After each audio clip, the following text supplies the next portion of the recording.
Takže vidíte u tohto videa, čo bude taký chlebový challenge. Chlebový challenge spočíva v tom, že musíme zjesť takýto krajíč chleba za 45 sekúnd. A teraz to bude aj s detným kamarátom a ten má tiež kanál Ejdam TV.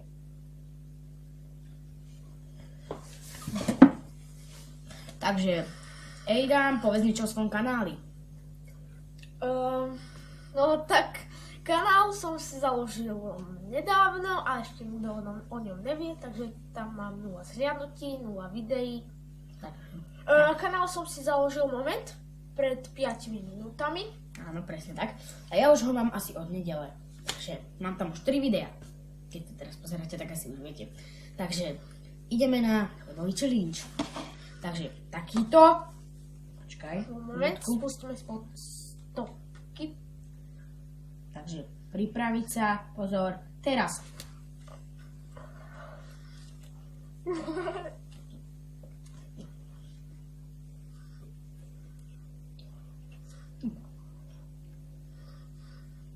Ešte pol minúty.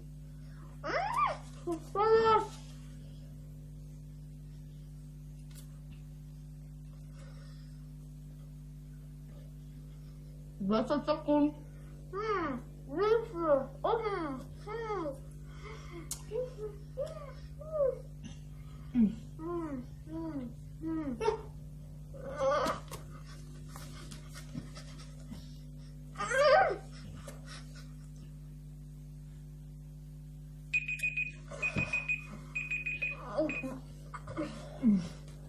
Takže prepáčte za, len technika nás zasa zlyhala, takže pokračujeme.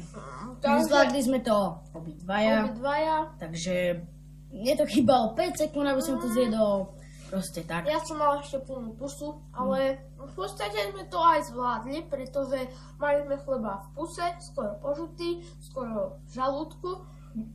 Skoro vyvracaný. Toto je Adamový kúsok. To si nemusel ukázať. Takže toto bol aký to bol challenge? Aha, chlebový challenge s Ejdamom TV. Link na Ejdam TV budete mať v popise videa. To si povedala aj pri inom videu.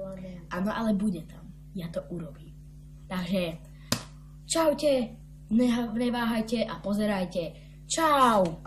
A takže ešte keby si chcete pozrieť nejaké moje videá, tak si dajte Macho TV. Teraz som tam dosť videí vymazal, teraz tam mám len tie najlepšie, dám tam nejaké 5 videí. Ja dám link na to všetko obidve, takže čaute!